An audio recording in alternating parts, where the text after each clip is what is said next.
Mrs. Lamando again. I'm back to read The Wild Robot. I'm sitting on the floor this time, and my cat Bino is here. So you may see me petting her as well, because she loves to get attention when she can.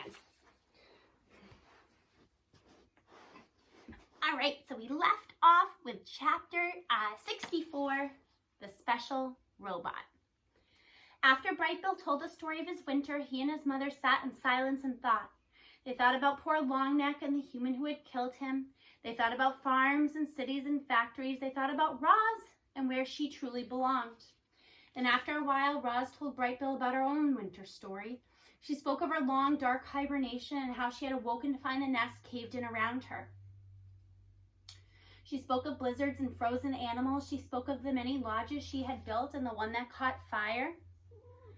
But she mostly spoke of new friendships she had forged. I used to think you were the only animal who would care about me, she said to her son. I worried that without you I would be alone again, but I was not alone. In fact, I made new friends, all on my own. I think the other animals might actually like me. Of course they like you, Ma, squawked the goose. You're the most likable robot I've ever seen, and I've seen a lot. It was true. Bright Bill had seen hundreds of different robots that winter, and none of them are anything like Roz. None of them had learned how to speak with animals or saved an island from the cold or adopted a gosling. As he sat there watching the robot's animal gestures and listening to her animal sounds, Bright Bill realized how special his mother was. Chapter 65, The Invitation. Roz was the first to arrive at the next dawn truce. She had an important announcement to make.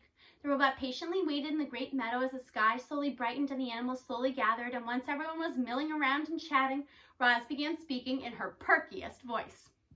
Pardon the interruption. If I could please have a moment of your time. The crowd settled down and listened to their robot friend. We made it through a terrible winter. A new generation of youngsters is arriving, and my son, Bright Bill, has returned to the island with his flock. I think we can all agree there is much to celebrate, so in addition to the dawn truce this morning, I would like us to have another truce this evening. We can call it the evening truce, or better yet, the party truce. The crowd began chattering with excitement. I have planned a celebration, Roz continued, and you are all invited. I will take care of everything. Just please meet here at dusk. Oh, and I have a little surprise. Actually, it is not little, it is large.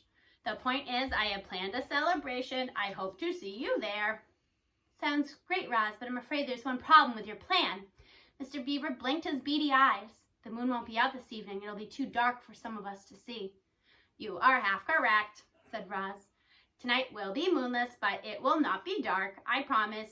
If you excuse me, I must prepare for our party. I see everyone back here at dusk. Goodbye. Chapter 66, The Celebration. Oopsie.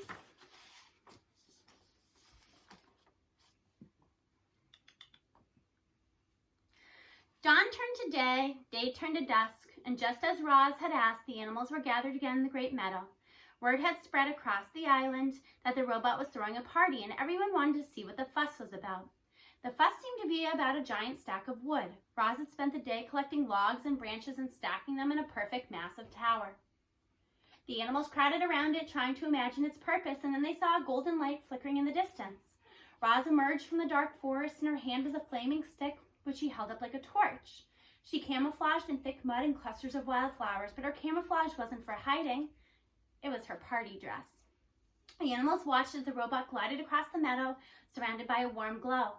Thank you for being here, she said as she joined the crowd. 1 year ago, I awoke on the shore of this island. I was just a machine. I functioned. But you, my friends and family, you have taught me how to live, so I thank you. No, thank you, Roz, shouted a voice. You have taught me to be wild. Let us celebrate life and wildness together. At those words, Roz heaved her torch high into the air. It soared up, up, up, and landed on the very top of the wooden tower. A ball of fire burst toward the night, and suddenly the meadow was bathed in firelight. Hundreds of shining eyes watched as bright flames crept down the sides of the tower, and embers floated away on the breeze. The animal stepped toward the bonfire, eager to feel its warmth, and then stepped back, afraid of feeling too much, and soon everyone was moving. The deer started leaping, the foxes started trotting, the snakes slithered, and the insects buzzed, and the fish jumped up from the river. Bright Bill led all the birds into the air. where they wheeled around the bonfire like a tornado of feathers. Roz sprang into a wild dance. A little bit closer. Let her shaggy dress shaking and swishing with each movement. It was a wild party, and it took our robot to make it happen. Roz and the animals partied all night long. They were so busy singing and laughing and dancing, they didn't see the cargo ship as it sliced past the island. But the ship saw them. It saw the towering bonfire. It saw the robot. Then it quietly continued through the darkness.